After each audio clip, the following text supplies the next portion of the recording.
అది ఇదే మాట మాట్లాడేవాడు, the government will take a decision at an appropriate time అని. Right sir.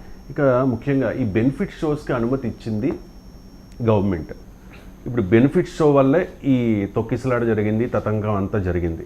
గత 15 రోజులుగా ఈ ఫిల్మ్ సక్సెస్ అయిన ఆ మూమెంట్ని ఎంజాయ్ చేయలేకపోతూ ఉన్నాను అని చెప్పి అల్లు అర్జున్ కూడా బాధపడిన పరిస్థితి సార్. ఇప్పుడు ఈ ఘటన జరిగిన తర్వాత, ఈ ఇష్యూ అంతా అయిన తర్వాత బెనిఫిట్ షోస్ క్యాన్సిల్ చేసింది తెలంగాణ ప్రభుత్వం. ఆల్రెడీ చెప్పేశారు Komatireddy Venkat Reddy. So benefit shows అంటే ముఖ్యంగా గతంలో మనం చూసాం కదా sir, 50 days, 100 days, 200 days Chiranjeevi గారి సినిమాలు అయితే 1 year కూడా సక్సెస్ఫుల్గా ఆడిన పరిస్థితి ఉంది. కానీ ఇప్పుడు వారము లేకపోతే 10 రోజులు, ఈ వారం 10 రోజుల్లోనే మొత్తం లాగేయాల్సిన పరిస్థితి. సో బెనిఫిట్ షోస్ రద్దు చేయడం వల్ల తీవ్రంగా ప్రభావం ఉంటుంది. అంటే ఇది కరెక్ట్ అంటారా? ఎవరికి బెనిఫిట్? అది బెనిఫిట్ షోస్ తీసేయడం వల్ల ఎవరి బెనిఫిట్ కొరకు షో అనుమతిస్తున్నారు?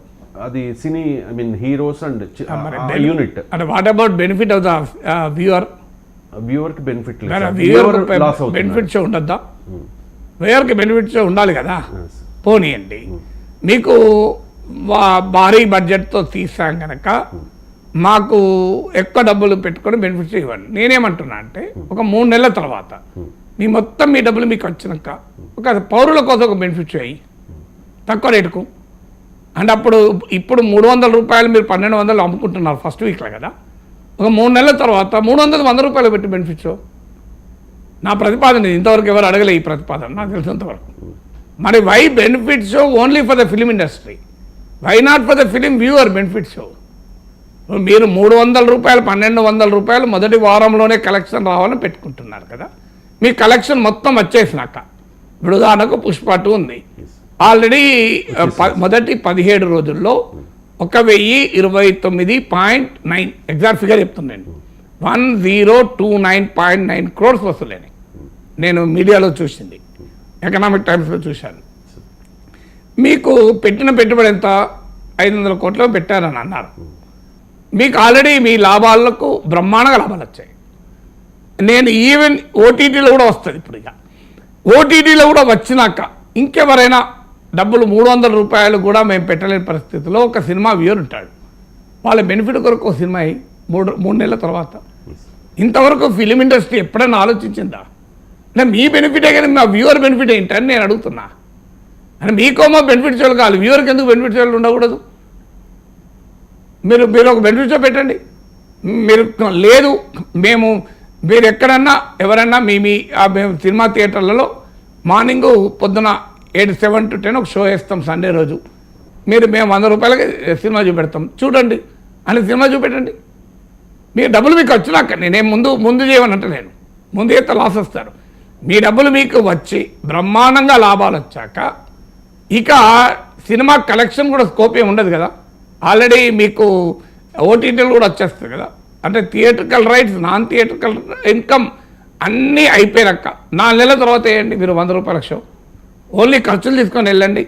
థియేటర్లు, సినిమా వాళ్ళు అందరూ కలిసి ఒక నిర్ణయానికి వచ్చి మనం బతుకుతున్నది వ్యూవర్ మీద ఆధారపడి, మనము జీవిస్తున్న వాళ్ళ మీద కనుక 300 రూపాయలకు కూడా డబ్బులు చెల్లించలేని వాళ్ళ కొరకు ఒక 6 నెలల తర్వాత 3 నెలల తర్వాత నేను తక్కువ రేటుకు షో వేస్తా అని అనండి. Why benefit only for film producers, why not for the film goers అంటే నేను.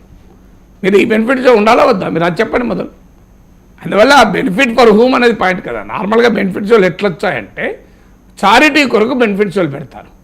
అంటే ఒక కాజ్ కొరకు, ఒక బాల కార్మికుల సంక్షేమం కొరకు బెనిఫిట్ షో పెడతారు, లేదు ఒక అనాథాశ్రయాల కొరకు బెనిఫిట్ షో పెడతారు.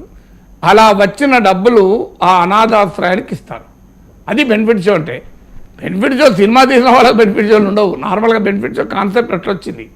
లేదంటే ఏదో ఒక సోషల్ యాక్టివిటీ, ఒక చారిటీ యాక్టివిటీ, లేదు కొంతమంది పెద్దలు సినిమా రంగంలో విశేషమైన సేవలు అందించి ఆర్థికంగా ఇబ్బందులు పడుతున్న వ్యక్తి ఉన్నారనుకోండి, వాళ్ళ సంక్షేమం కొరకు బెనిఫిట్ షో పెట్టచ్చు. కానీ బెనిఫిట్ అనేది ఫిలిం ఇండస్ట్రీ, ఫిలిం ఓనర్ కొరకు, ఫిలిం ప్రొడ్యూసర్ కొరకు బెనిఫిట్ షో పెడితే ఫిలిం గోయర్ కొరకు కూడా బెనిఫిట్ షో పెట్టాలంట నేను.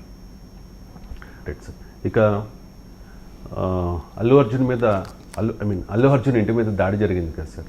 అకస్మాత్తుగా ఎవరు ఊహించిన విధంగా అక్కడికి ఓయూ జేఏసీ నేతలు కొంతమంది వచ్చి ఆ గేటు దూకి పొలకుండీలు పగలగొట్టి అక్కడ నానా హడావుడి చేశారు. ఈ లోపల పోలీసులు అక్కడికి చేరుకుని వాళ్ళని పోలీస్ స్టేషన్కి తీసుకెళ్ళిన పరిస్థితి. సో ఈ అటాక్ వెనుక ఉన్నది ఎవరు అనేది పెద్ద చర్చ జరుగుతోంది సార్. యూనివర్సిటీల్లో రాజకీయాలు కొత్త ఏం కాదు కదా సార్. ప్రతి పార్టీకి అక్కడ ఒక వింగ్ ఉంటుంది. సో ఏదైనా ఇలాంటి ఇష్యూస్ జరుగుతున్నప్పుడు వాళ్ళది అంటే ఓయూ జేఏసీ నాయకులు అక్కడికి వచ్చి హడావుడి చేయడం, దీన్ని ఏ రకంగా చూడాలి సార్ యాజ్ ఎ ప్రొఫెసర్? అంటే ఏదైనా వైలెన్స్ స్కోప్ ఎవరు అంగీకరించరు సమాజంలో, దాని మీద వేరే ఒపీనియన్ ఉంటుంది. అండ్ ఇంకొకటి, కొన్ని అంటే ఈ ఘటనలో పాల్గొన్న రెడ్డి శ్రీనివాస్, ముక్కా